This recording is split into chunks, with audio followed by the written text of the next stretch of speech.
పొరుగింటికి నిప్పు పెట్టి ఆ నిప్పుతో తాను సిగరెట్ వెలిగించుకోవడం అమెరికాకు వెన్నతో పెట్టిన విద్య. కొంచెం రూడ్గా అనిపించినా ఇది నిజం. ఎందుకంటే అమెరికా చేసే పనులు అలా ఉంటాయి. మరి పేరుకేమో అగ్రరాజ్యం, అవసరం ఉన్నా లేకపోయినా అన్ని దేశాల వ్యవహారాల్లో తలదూర్చడం దానికి చాలా అవసరం. అంటే ఇందులో దాని సొంత లాభాలు కూడా ఉంటాయి, అది వేరే విషయం. బట్ ఇప్పుడు సిచ్యువేషన్ మారింది. యుద్ధాలను ఎగదోస్తున్న అమెరికాకు ఇప్పుడు తాను బద్నాం కాకుండా ఉండాలంటే ఏం చేయాలో అర్థం కావడం లేదు. ప్రస్తుతం 2 ప్రాంతాల్లో యుద్ధం జరుగుతుంది. ఒకటి ఇజ్రాయెల్ పాలస్తీనా, రెండోది రష్యా యుక్రెయిన్ మధ్య. ఈ 2 యుద్ధాల్లో పెద్దన్న పాత్ర వహిస్తోంది మాత్రం అమెరికానే.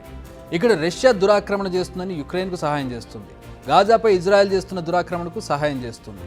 అమెరికా లాంగ్వేజ్లో చెప్పాలంటే అక్కడ బాధితులకు ఇక్కడ బాధ్యులకు సహాయం చేస్తోంది. మరి ఇదెక్కడ లాజిక్కో ఆ దేశానికి తెలియాలి. సరే, ఎవరి ప్రయోజనాలు వాళ్ళవి. కానీ ప్రస్తుతం అమెరికా కాస్త ఇబ్బందుల్లో కనబడుతోంది. అంటే డబ్బు ఆయుధాలు లేక కాదు, సహాయం చేయలేక కాదు, కానీ ప్రపంచానికి తాము చేస్తున్న పని మంచిదే, మొరాలిటీ అని ఒక కలరింగ్ ఇచ్చే పనిలో ఇబ్బందులు పడుతోంది అమెరికా. రష్యాతో యుద్ధం చేస్తున్న యుక్రెయిన్ పూర్తిగా అమెరికా పైన ఆధారపడింది. పేరుకు యుద్ధం చేస్తుంది యుక్రెయిన్ అయినా వెనకుండి కథ అంతా నడిపిస్తోంది మాత్రం అమెరికాని. ట్యాంకులు, మిజైల్స్, గన్స్, వాటికి కావాల్సిన బుల్లెట్స్, వీటన్నిటికంటే ముఖ్యమైనది యుద్ధం ఎలా చేయాలి, ఎప్పుడు చేయాలి, వ్యూహాలు, ప్లాన్స్, బ్లూ ప్రింట్స్. ఈ విషయాలు చెప్పడానికి, వ్యూహాలను రచించడానికి కావాల్సిన ఎక్స్పర్ట్స్ని అమెరికానే అరేంజ్ చేస్తోంది. ఎప్పటికప్పుడు ఇంటెలిజెన్స్ వ్యవస్థలతో అమెరికాకున్న ఇంటెలిజెన్స్ వ్యవస్థ సిఐఏ కావచ్చు, ఇతర గూఢాచార వ్యవస్థలు కావచ్చు, ఈ వ్యవస్థలన్నీ యుక్రెయిన్ కోసం పనిచేస్తున్నాయి.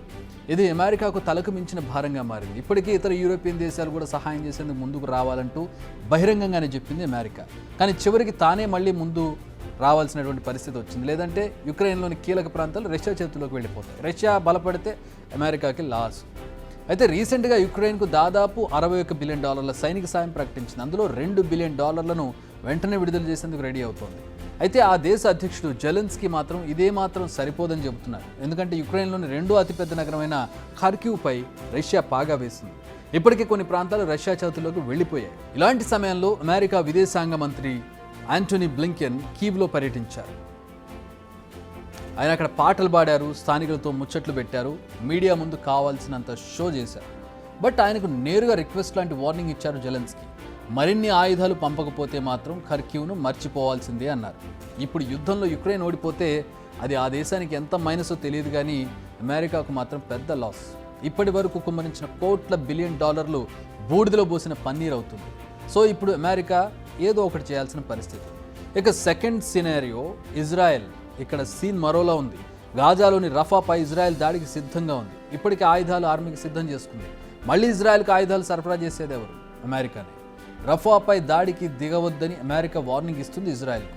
బట్ అసలు తగ్గేదే లేదంటుంది ఇజ్రాయెల్. కానీ ఈ దాడికి కూడా ఆయుధాలు సరఫరా చేయాల్సింది అమెరికానే. ఒకవేళ అలా చేస్తే ఇండైరెక్ట్గా దాడికి సహకరించినట్టే. అదే జరిగితే ప్రపంచ దేశాల ముందు అమెరికా బదనామైనట్టే. దీంతో అమెరికాకు ఏం చేయాలో పాల్పోవడం లేదు. అలానే ఇజ్రాయెల్ను ఇగ్నోర్ చేయడానికి లేదు. ఎందుకంటే ఇరు దేశాల మధ్య ఉన్న సంబంధాలు అలాంటివి. అందుకే $1 బిలియన్ విలువైన ఆయుధాలు, ఇతర సామాగ్రిని పంపనుంది. ఇందులో 3500 హై పేలోడ్ బాంబ్స్ ఉన్నాయి. సో అటు యుక్రెయిన్లో ఇటు గాజాలో 2 యుద్ధాలకు ఆక్సిజన్ అమెరికానే. అక్కడ బేలే ప్రతి బాంబు, కాల్చే ప్రతి బుల్లెట్కు కేర్ ఆఫ్ అడ్రస్ అమెరికానే. ఒక్కసారి అమెరికా నుంచి సాయం ఆగిపోతే ఒక్క రోజులో సిచ్యువేషన్ మొత్తం మారిపోతుంది. ఇన్ని చేస్తే మళ్ళీ యుద్ధాలు మంచివి కావు అనేది కూడా అమెరికా.